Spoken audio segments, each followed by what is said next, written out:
E aí, galera do primeiro ano, tudo certo com vocês? Vamos para mais uma aula de filosofia aí, ó. Acompanhem essa aula, não percam os detalhes, façam as anotações que vocês quiserem fazer. E, é claro, se precisar, vai lá no WhatsApp ou no Instagram e tira sua dúvida, tá? Eu mudei meu nome do Instagram, coloquei lá professor Tiago Pereira, porque tinha bastante gente que tava com dificuldade para encontrar, tava complicado. Ah, é porque o sobrenome é Astiak. E Astiak é uma homenagem que eu fiz para minha linda esposa, que é o sobrenome dela, daí eu coloquei o meu lá. Eu dei uma roubada, na verdade. Não é verdade, não é roubar, é emprestar. E aí mudei, professor Tiago Pereira. Então você vai fazer o seguinte, você vai lá, quando você estiver assistindo essa aula em casa, se estiver vendo isso aqui, vai lá, posta aquela foto bacana, mostrando que você está estudando. Agora, se estiver estudando mesmo, tá? Se não estiver estudando, nem posta para não dar migué nenhum, não. Ah, eu postei só para fazer um H. Não, por favor, daí de jeito nenhum, certo? Vamos lá então, ó. Vamos para filosofia, setor 281, módulo 10, a escolástica e o aristotelismo. O que é isso aí, pessoal? O que é a escolástica e o aristotelismo? Acredito que vocês devem estar lembrados que eu falei há alguns módulos atrás, que eu disse que essa filosofia medieval é dividida em dois diferentes momentos, certo? Quais são esses dois diferentes momentos? O primeiro é o da patrística, onde Santo Agostinho é o precursor, o cara que coloca em prática. E o segundo momento é esse aí da escolástica. O que é a escolástica? O que vem a ser a escolástica? Bom, então, em primeiro lugar, a escolástica acaba sendo um movimento filosófico típico aí, característico da Baixa Idade Média, esse contexto aí que vai começar aí entre os séculos 10, 11 até o final da Idade Média, certo? É um momento, é claro, que a gente percebe que está ocorrendo, um movimento conhecido como Cruzadas, esse movimento aí que começa em 1096 e vai acabar estabelecendo que é uma relação extremamente importante entre os povos da Europa com os povos orientais, a cultura oriental. E aí rolou uma dorzinha de cotovelo, uma certa inveja dos povos europeus em relação aos povos orientais. Por quê? Porque os povos europeus não tinham uma difusão tão grande em relação aos estudos. Ah, mas existia filosofia. Mas aí, galera, quando acontece as cruzadas e esse pessoal vai lá e vê o que está acontecendo na Europa, meu Deus do céu, eles começaram a perceber e falar: caramba, nós somos muito atrasados, nós somos muito atrasados. A gente precisa correr atrás desse prejuízo. E aí, como durante um bom tempo foi dada uma ênfase maior em relação a compreender a cultura metafísica, as questões relacionadas aí ao mundo espiritual, havia necessidade agora de dar uma valorização e compreender o que está acontecendo em relação ao mundo material. É aí que a gente tem uma ênfase grande em relação a algumas áreas do conhecimento que são muito importantes, como por exemplo a matemática, a medicina, o direito, química, entre outras várias áreas. Onde isso vai acontecer? Nas universidades, que até então não existiam. Só que as universidades surgiram de uma forma mais primitiva, de uma forma mais pitoresca. Então eram basicamente o quê? Uma espécie de corporações de ofício voltadas para a educação, para a instrução, não já no modelo que a gente tem hoje, mas não muito diferente também do modelo educacional que nós vemos hoje, tá? Pra você ter uma ideia, entre 1200 e 1400, na Europa, existiam aí, dos 52 universidades, das quais, dessas 52 universidades, 29 delas estavam diretamente relacionadas ao papado romano. O que isso significa? Que uma grande quantidade de universidades eram pertencentes à Igreja Católica, à Santa Igreja. E aí isso vai ser interessante, principalmente por quê? Porque a igreja vai estar diretamente interessada em fazer isso acontecer, certo? Então, a gente percebe que a maioria dessas igrejas, pelo menos mais da metade dessas universidades, pertenciam à igreja, o que vai vincular esse movimento relacionado a quê? Relacionado à aproximação da igreja, cada vez mais, com essa ciência. Aristóteles é o cara que vai dar uma ênfase grande nisso, mas não ele, claro, óbvio, as suas obras, né? Já que muitas dessas suas obras eram obrigatórias em todos os cursos, em todas as áreas, a filosofia aristotélica era obrigatória. Eu acho que isso tinha que voltar. Eu acho que essa coisa tinha que voltar, tá? Vou conversar com o ministro da Educação. Vamos ver o que ele acha. Beleza? Vamos ver o que ele acha. Eu acho que ele vai falar não precisa. Mas tudo bem, né? Fazer o quê? Deixa pra lá. Bom, nem todo mundo dentro da igreja vai concordar com essa ideia, tá? Por exemplo, São Bernardo, um teólogo, né?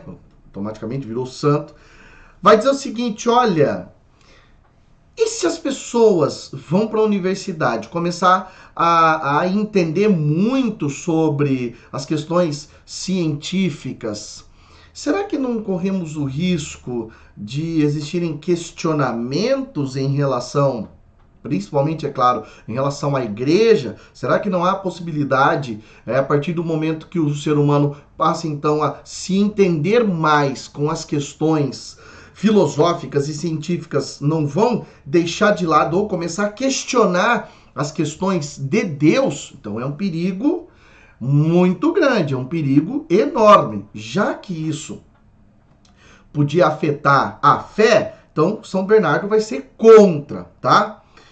O que vai acabar acontecendo? Ele é um dos poucos aí, né, de certa maneira, contrários a essa ideia. Teremos alguns outros teólogos que também serão contrários, mas nem todos, tá? A ideia da igreja não é se sobrepor, né, em relação à filosofia e nem muito menos, óbvio, o contrário, colocar a filosofia assim, em cima de tudo, de jeito nenhum. A ideia aí é conciliar fé e razão. E a conciliação entre fé e razão tem um nome, escolástica, tá?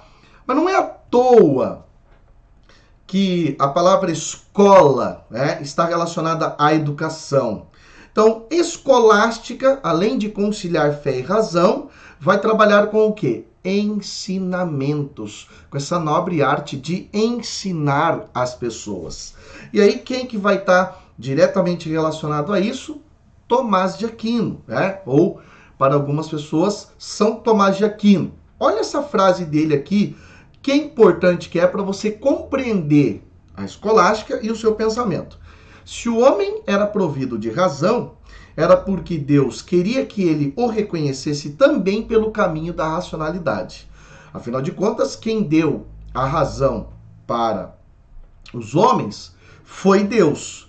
E é claro, desde Agostinho e também Tomás de Aquino, existe essa máxima, existe essa ideia relacionada ao quê? Deus não quer que o ser humano vá até ele de forma forçada. A razão pode ser um desses caminhos que vai proporcionar a fé no ser humano. E da fé, nós podemos dizer, é claro, com certeza que da fé pode-se chegar tranquilamente, ou melhor, da razão, com esse conhecimento racional, pode-se chegar até a fé. E com a fé se chega a Deus, tá? Ele associou, então, o pensamento aristotélico ao pensamento cristão. Mas como é que ele conseguiu convencer a igreja disso? Foi um trabalho árduo, foi complicado. Mas ele pegou, então, as principais ideias, 4 principais ideias de Aristóteles e bolou as teses lógicas da existência de Deus. São 4 teses lógicas. Primeira tese lógica: o primeiro motor imóvel. Aristóteles tem, então, essa ideia em relação à formação do mundo, aquilo que está relacionado ao que vai mover todas as coisas, e ele vai falar assim, olha, então, só pode que o primeiro motor que moveu tudo e não foi movido por nada, tenha sido movido por vontade própria. Isso aí, ele vai dizer que então tem um nome. É Deus. Deus é esse primeiro motor que moveu tudo e não foi movido por nada por vontade própria. Segunda tese lógica da existência de Deus, a causa eficiente. A causa causadora de todas as causas, mas sem ter sido causado por nada, seria basicamente o quê? Deus. Não precisou que nada o causasse. Deus, então, é essa causa que causa todas as coisas. Terceira tese lógica da existência de Deus, o ser necessário. O ser necessário é algo que está fora do tempo, que é eterno, que não veio a existir, mas nunca deixará de existir. É necessário porque todos os outros seres, todas as outras coisas, que Aristóteles chama então de desnecessárias, só são assim, é claro, só são existentes porque há a necessidade do ser necessário para que então elas existam. Entre, é claro, o necessário e, é claro, o não necessário, os não necessários, eles até existem, mas eles só existem porque existe esse ser necessário. E o que é necessário, para Tomás de Aquino e a escolástica, é Deus. Quarta tese lógica da existência de Deus, a do ato e potência. Lá na teoria aristotélica, como a gente já estudou, as coisas têm um determinado destino, um propósito. E esse propósito, sai daí, mosquito. Esse propósito está relacionado a quê? A ideia de você nasce de um jeito e essa mudança vai acontecendo infinitamente. Até que, é claro, você mude para o que você nasceu para ser, para o seu propósito. Quem é que vai causando essa mudança? Quem é que vai incentivando, estimulando, fomentando essa mudança? Só pode ser uma pessoa, o ser necessário. A causa eficiente, o primeiro motor, que é quem? Deus. A existência da regularidade cósmica de cada coisa, o destino, é designado por quem? Por Deus. Pronto, conseguiu convencer a igreja dessa forma. Foi fácil? Não, mas conseguiu criar as bases. E convenceu como? Através da razão. Lembrando que a razão tem alguns limites, segundo Tomás de Aquino. Certas verdades que a razão humana não conseguiria atingir. Por quê? Porque a razão humana faz parte do ser humano. E o ser humano é um ser imperfeito. Somente é perfeito Deus. Só a revelação divina, através da fé, poderia abranger aquilo que é perfeito. E aí, é claro, aquilo que não é explicado pela razão é explicado pela fé. Eis o mistério da fé. Certo, meus queridos? Eu espero imensamente, é claro, ter contribuído um pouquinho para essa compreensão de vocês. Se alguém tiver dúvida, bora lá tirar a dúvida, beleza? Vai lá, manda pergunta, né? Se tiver pergunta, não deixem de responder as atividades, não deixem de fazer essas atividades. As que tem na apostila, isso aí é básico, é obrigação de vocês responderem, certo? Beleza? Um forte abraço, meus queridos. Tudo de bom e até mais.